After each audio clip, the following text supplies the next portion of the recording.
Women Taking the Lead, episode 163. Because the more you do something, the better you get. And the better you get, the more you want to do something. And writing is just like going to the gym, or just like, let's make it easier. It's just like eating.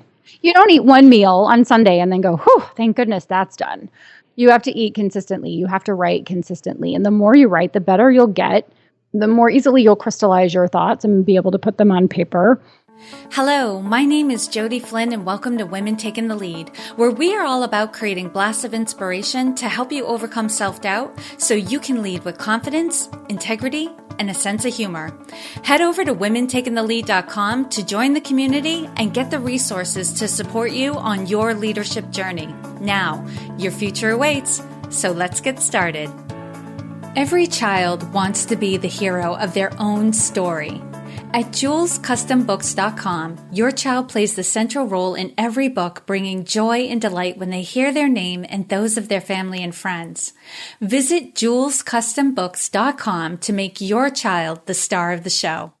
Hello, everyone, and thank you for being here. I am here with Honorée Corder, who is another repeat guest for us. Honorée was on Women Taking the Lead back in September of 2015. She was episode 58, and she is back on today because she is an expert on a topic that I know is of interest to a lot of you, and it's all around writing your book and being seen as the expert you are. So let me do her bio, and then I'm going to turn it over to her. So Honorée Corder is the author of 20 books, including Vision to Reality, Prosperity for Writers, Business Dating, the Successful Single Mom book series, If Divorce is a Game, and The Divorced Phoenix. She is also Hal Elrod's business partner in the Miracle Morning book series. Honorée coaches business professionals, writers, and aspiring nonfiction authors who want to publish their books to bestseller status, create a platform, and develop multiple streams of income. She also does all sorts of other magical things, and her badassery is legendary. Honorée, thank you so much for coming back. So tell us more about you, and I want to hear especially about these magical and badassery things you do. Oh gosh. Well, first of all, thank you for having me back. And for anyone who's listening, my assistant had a lot to do with that bio, everyone. I don't know what the magical things are actually, but I think they have to do with the fact that I can prolifically write, and people think that it's magical. It isn't really. It's a writing habit, which is a lot less sexy and more boring, right, than magic. Magic sounds wonderful, and a habit sounds boring, but that's really how I get it done. So I mostly write books, and I do some coaching. I am publishing my 21st book coming up very shortly. And then I've done eight or nine with Hal in the Miracle Morning book series. So we just popped out three new little kids in the last couple of weeks. So those are coming out fairly quickly and wonderfully to impact the lives of people around the world with a morning habit, but also in a specific area. So we have entrepreneurs coming out in November. We just released Parents and Families. We released the Positive Affirmations coloring book. So lots of good positive energy we're putting out into the world with those books. And then I'm a mom. I have a 16-year-old daughter. I have 2 furry children and a wonderful husband who supports the insanity that is my life. I know, and you have a lot going on. And you know, Honorée, I love how you said you popped out 3 more kids with your books, because like I mentioned in our pre-chat, I'm putting the finishing touches on my first draft of an ebook I'm looking to release in the next month or so. And honest to God, I was thinking about this last night, that I feel like I'm pregnant with this book. And I'm really, I have not been physically pregnant before, but I've heard lots and lots of women talk about when you get to that 8th or 9th month, you are just done and you want it to be out there in the world. And I've hit that stage. You're at the I'm over it stage. Well, when I was 32 weeks pregnant, 33 weeks pregnant, I was big, and I went on a trip. And I was at this dinner, right? So everyone's in their elegant evening wear and tuxedos and gowns. And I'm in my, what do you have at motherhood maternity, right? Back in the day when Yeah. like cute stuff for pregnant women. And I remember just sitting there and a woman looked at me and she's like, "Are you all right?" And I handed her my butter knife and I said, "Let's just get her out." So I can completely relate to that on both the actual baby level and then on the book baby level. Mm-hmm. And from the sound of it, though, you've really mastered the habits that help you to just get through the stage. Just keep going. Don't stick around here. Because I did notice myself starting to do that where I was sticking around certain places in the book. And I'm like, nope, this is a first draft. Get it out there, get it done.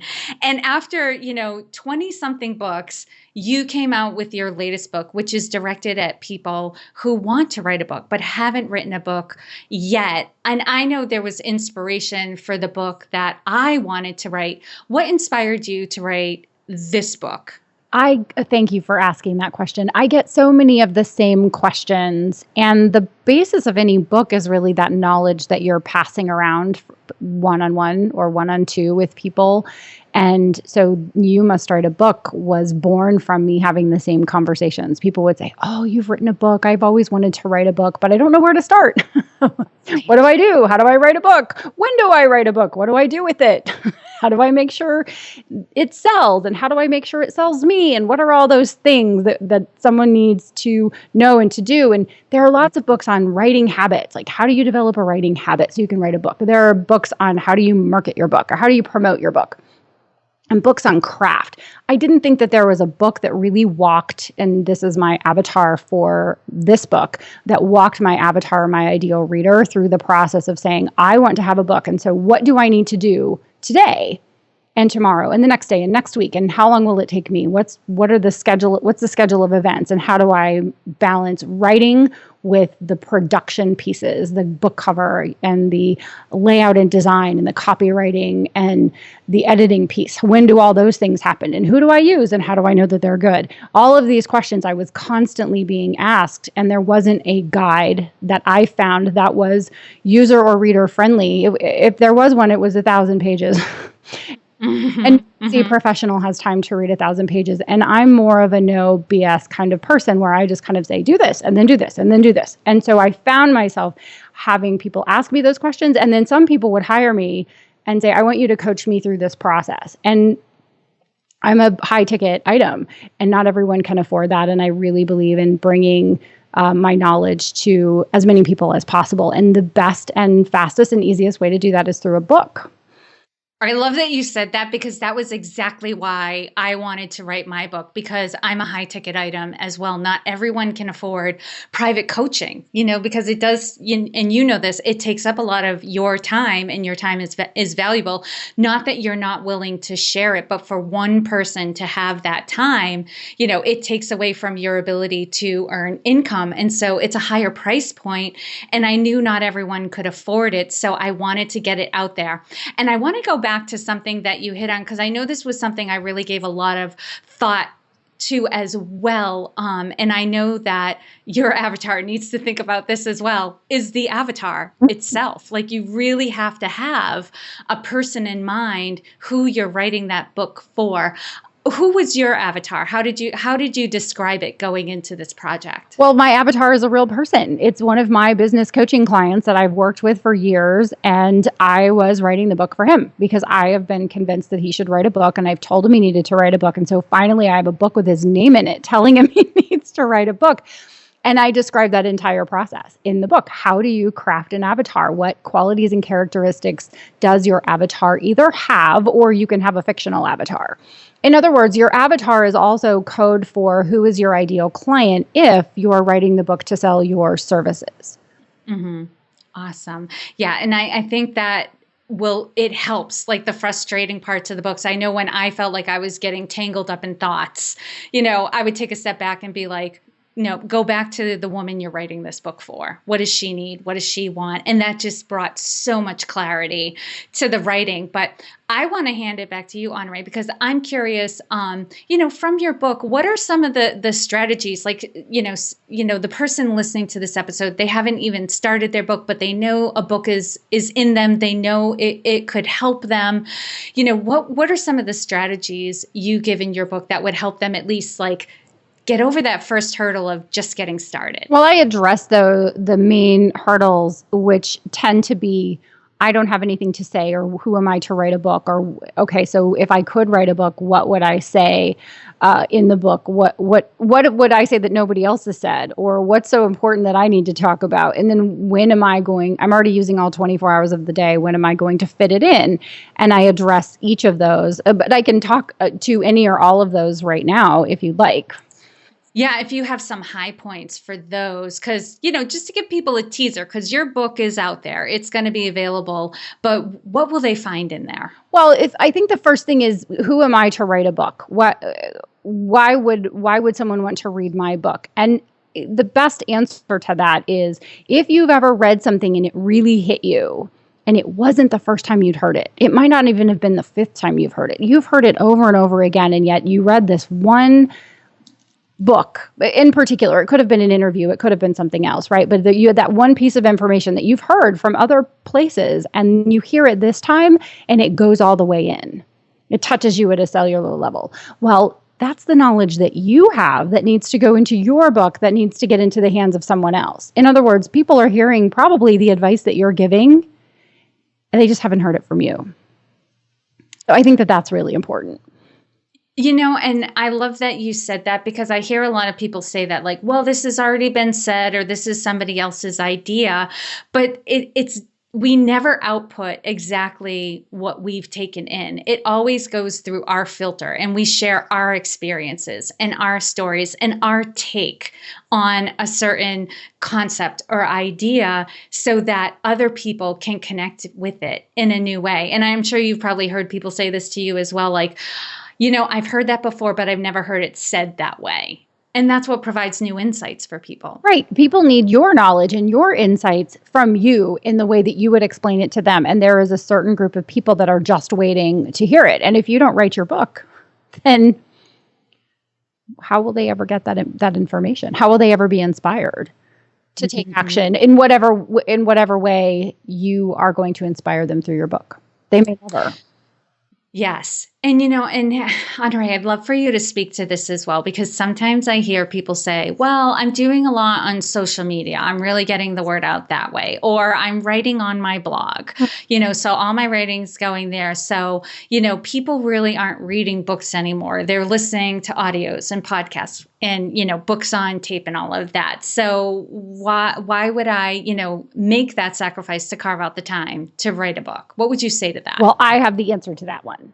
I love it. I say, well, listen, you could have the fanciest law degree from Harvard, and it's not as impressive as having a book. So a book is going to take the place of any other piece of really cool thing. Maybe not an Olympic gold medal. Maybe right. However, anyone can write a book. Most anyone can write a book. As we have seen, not even the best in the world sometimes can get a gold medal. So I'm just going to leave that there. So unless you're a candidate for a gold medal, and even gold medal winners write books.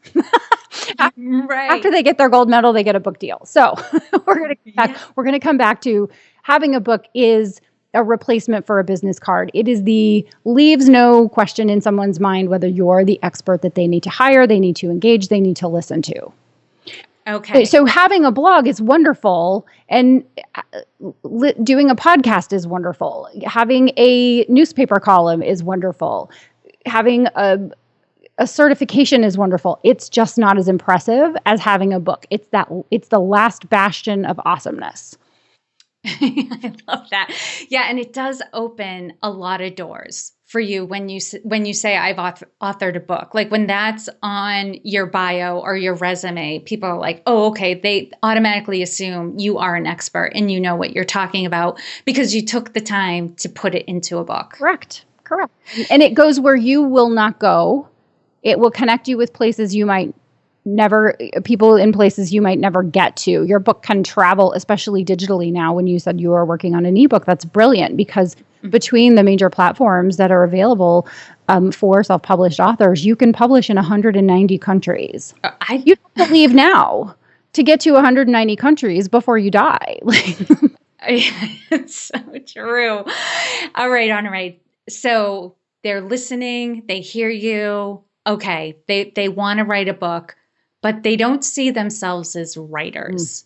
What do you have to say to the person who says, well, I'm just not a writer? Well, you wrote an email this morning, so you're technically if you write words, you are a writer. However, I think people have varying levels of negative self-talk around what is an actual writer. And I know I did. I wasn't calling myself a writer until my 7th book. I wasn't thinking that I was a capital W writer. I didn't go and get a journalism degree from NYU. I wasn't a classically trained writer. So I thought that I was just a lowercase writer and I should lead with coach and speaker as opposed to author, coach, and speaker. Even though I was using my book to open doors and sell services, I still wasn't leading with that. So I understand those limiting beliefs that people might have. However, you can write well enough and use the editing process to turn your imperfect writing into darn near perfect prose, and no one will really know the difference. I saw someone write and say, I got to the point to where I recognized that no first draft is too ugly. In other words, just have your first draft, get your first draft out, and then work with an editing team, an editor or an editing team to polish it. That's what they're there for. So even now, after 20 books, because people that hire me say, oh, I bet when you get your stuff back from an editor, you just get like the gold star. And I was like, no, it kind of looks like a crime scene. It's bad. It's still bad. I'm still learning. So if you're willing to learn and you're willing to get the ideas out of your head and on paper, and because you are talking about something that you know, right? You're writing a book about your area of expertise. One of the ways that I recommend is that you record a conversation or you record yourself talking to your avatar, either real or imagined, not in person, but in your mind, having a conversation. If I ask you a question, then you'll just answer it. Well, write that down. What was the question and what's the answer?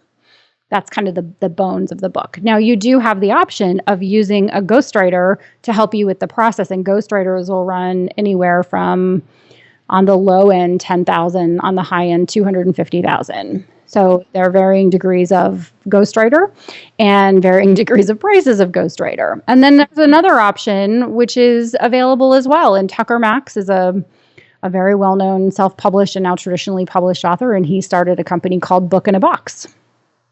And he has all of the staff that you would need to put together a book on available, and you can literally hire him to produce your book. And they say they need about 12 hours of your time. And I think it's, between $20,000 and $50,000, and they will produce a book for you in just a few months. So you have options, is my point. Mm-hmm. And I know from, the women who've reached out to me, I've had conversations. So knowing my community a little bit, this is a community of women who are doers, right? So they're action takers. I know for themselves, they'll definitely get an editing team, but I'm suspecting most of the women who are listening to this episode are thinking, okay, I'm going to do it because I want to have my personal touch on it. A lot of the women who listen to this podcast are very type A. A little bit controlling, a little bit perfectionistic, but, they'll definitely go ahead. I don't know anything about that type of. Yeah. No, neither do I. I don't know where these people come from or how they even operate or live in the world. I know it's looking in the mirror every morning, but, and I'm the same way. And, before we even started recording, you and I were chatting about how well your first episode is doing. And it's largely because you continue to promote it consistently. You're not going crazy. You're not going overboard, but you are consistently promoting it. And we were tying that to almost everything in life. If you are consistent and you take consistent action, you will succeed. And maybe you're going in a different direction when you say you should write every day. Because I've heard you say that, you should do the practice of writing every day. Why do you give people that advice? Because the more you do something, the better you get. And the better you get, the more you want to do something. And writing is just like going to the gym, or just like, let's make it easier. It's just like eating. Right. You don't eat one meal on Sunday and then go, whew, thank goodness that's done. Right? Yeah. You have to eat consistently. You have to write consistently. And the more you write, the better you'll get.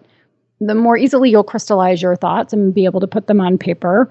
I love the idea that you said that they're doers and they wanted to do the book, because I'm the same way. I wanted it to be my voice and my personality and my smart aleckness on the paper. And people will say, when I read your books, it's just like I'm having a conversation with you, which is a great compliment, I find. And so they will want to just start to jot down those ideas, like start putting an outline together, put together their avatar, and start jotting down the things that they would like to share. And that will get them started. And dare I throw this out there when someone hasn't written their first book, but it always happens. They get something called the fever. And that's where in the middle of their first book, they'll go, oh, and in my next book, I'm going to write about this. Mm-hmm. Right. Yes. The ideas start to come. It's because writing is such a beautiful outlet of expression and creativity. It's your art. So some people paint and some people sing and some people write. And if you fancy yourself wanting to write, then there's no reason why you shouldn't or couldn't be writing. You know, I totally have to back up everything you've been saying, because from my own personal experience, when I started my blog, to write a 600-word blog, it would take me over an hour.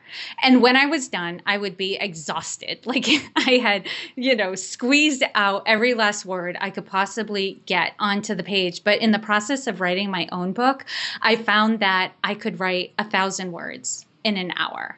And then more, and then it'd be 1,200. And it got to a point where I started upping, because I had little to-dos on my calendar every day, like write 1,000 words, write 1,000 words, write 1,000 words.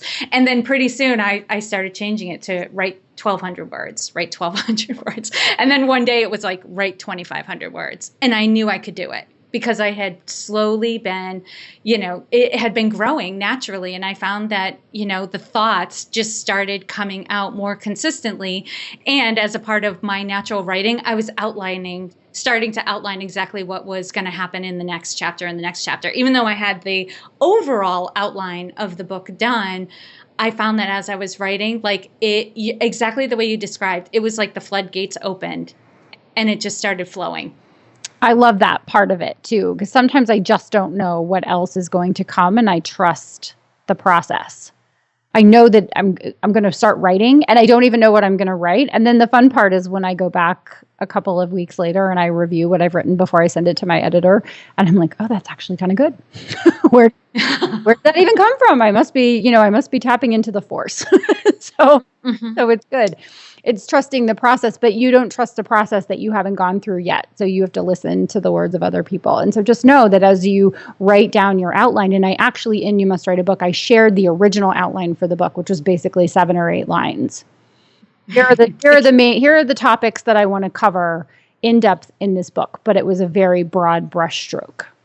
Yeah. And it can be that simple. That's just what you need to get started. Exactly. That's exactly right. And Honorée, you said you take people, right to the end. So, okay, they've gotten over the hurdle of, okay, I am a writer. I can write. I'm practicing every day. I'm writing my book. But then you reach that point where you start thinking about, okay, I'm going to have to get this book out into the world. And I want it to do well. And I want people to hear about it. And you give them a strategy for how to launch their book and market it so it is successful and gets out into the world. Can you give us a peek into some of the tips that you give on the strategy? Sure. So one of the things you have to do, and this won't be any surprise, I would guess to your audience, is start building your list. So if you want to write a book, start building the list of people you're going to talk to about that book yesterday. This is literally one of the first things, is have in mind the type of person that you're going to be writing the book for, and then go and sign up for an AWeber account. That's my drug of choice for the online list building. But some people like MailChimp. They want to start with a free MailChimp account and then graduate. And some people like Confusionsoft. I think there are some others. I like AWeber. I've been using it for a long time. I'm a huge fan of theirs. Get an AWeber account and start to learn about opt-in pages and those types of things so that you're not so overwhelmed at the end. The very worst thing I think someone could do is what you just described, which is like, okay, so I'm kind of toward the end of writing my book. Now what do I do with it? The time to really be thinking about what you're going to do with your book and what you want from it is before you even do the outline for it.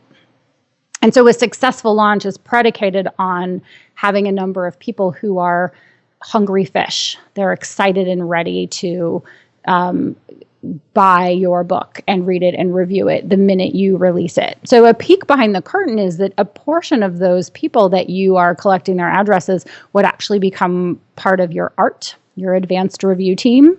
I call mine my review crew. I'm embedding in their minds that they would be buying and reviewing my book on Amazon. Does that make sense? Yeah. And so I'm separating them out. So I'll send out an email sometimes even as early, because I produce the books pretty quickly. So you're looking at maybe a 60 or 90-day lead time on this, where you're letting people know, okay, so I have this book coming and I'd really like to give the book for free to a few people that would be willing to read and review the book on Amazon. And so you walk them through that process of go here to sign up and then send them the book, give them access to the book, and then harass them until, because it's the turn rate on a review team is about 20%. So about 20% of the people who raise their hand and say, yes, I'd like to read your book for free, will actually read and review it. So you just have to figure that into your multiple. So part of the launch process is having reviews that go live on Amazon at the same time as your book is actually live. So getting some people to read it and review it. And then you're listening to someone promote their book on a podcast. And so that's one of my number one suggestions is, if, as an expert, if you've written a book and you're writing a book, then have a portion of your day structured around reaching out to podcasters and go on their podcast and be an awesome guest. Mm-hmm. Da-da! And here you are. I love that, because I know the strategy. You really got to think about that ahead of time. It's not something to be left last minute. And it was something I was thinking about as I was writing my book. And I know in your book, You Must Write a Book, which I love that title. Yeah. You talk about how to come up with a title. And this is the stage I'm in right now. So selfishly, I definitely want to talk about this. I have a title in mind, but I want to make sure it aligns with the tips you give on how to choose your title. Okay, so the title is what? What happens in the book? What's it about? The subtitle is the promise. What do I get if I read the book? So You Must Write a Book is me, Miss Bossy Pants, telling you what you should do. Mm-hmm. Telling you must write a book, and then all the things you must do inside the book, tongue in cheek, of course. And then the subtitle is meant to fulfill the promise. If the reader purchases your book and they read it, what will happen for them on the other side? What will end up happening for them? So my subtitle for You Must Write a Book is Boost Your Brand, Get More Business, and Become the Go-To Expert. That's perfect. I'm going to tweak a little bit. And I've also thought about putting a survey out. I have a private Facebook group. I'm thinking about putting a survey out to the group and saying which title grabs your attention. Would you recommend that or no? Well, yes or no. I'll give you the lawyer's answer. It depends. Honestly, the challenge with people who are writing books in general, not just with titles, but with covers and other things, is that they're asking the advice of people who are not professionals. Mm-hmm. So unless your readers, and to be fair, if the people in your community are serial readers, they know what they like and they know what they don't like. So there's nothing wrong with asking them. I would more ask 10 or 20 or 30 authors that have published in your particular area and have successfully published. And that's a different category, frankly. Lots of people publish, not all of them are successfully self-published, right? So you want to make sure you're asking the advice of someone who would know better. Sometimes I'll see people put up 2 god-awful book covers and go, which one do you like better? And the people don't know what they're looking for. They don't have an eye for design. They don't know what they should be looking for. So they just go, oh, I like the left one. Oh, I like the right one. I like this color. I like that color. Preference. Yeah. Yes. And I just keep scrolling, and every so often someone will call me out and go, Honorée, you're really good at this. What do you think? And I'm like, I will private message you, dear Lord. Because I don't want to hurt someone's feelings, especially in public. So a lot of times I don't say anything, but when you're asking for someone's advice, ask for the advice of someone who really knows what they're talking about. So if you're having book covers done, ask for the advice of people who either are really educated in that area or have some education, and that's what they do for a living very, very well. All right. And so now we're at the point too where, people are writing their book, they're getting it going. And we all know like the purpose behind the book isn't just to be seen, be known, get opportunities, be an expert. It's to lead to the next thing because of course we want to be able to increase our income too. So then we can go on and do more things, great things, live the lifestyle we want to live, help more people. But we have to have that income in order to do it. And I know you also talk about multiple streams of income and the potential for that in writing a book. Can you give us an example of that? Sure. I call it the Wheel of Fortune. So isn't that great?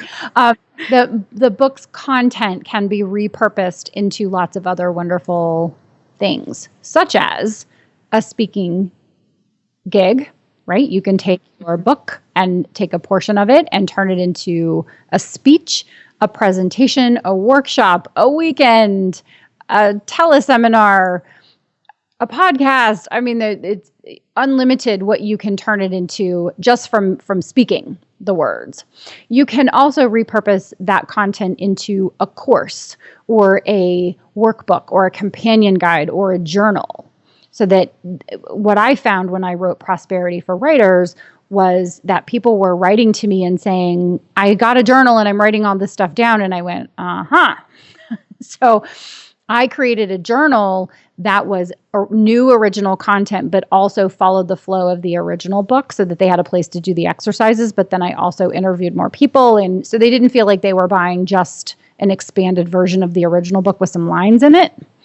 Mm-hmm. Like that, right? I wanted people to really feel like they were getting additional value. If they were going to buy an additional product from me, I wanted them to feel like they got enough additional value. So I had the exercises from the original book and some new and interesting content for the productivity journal.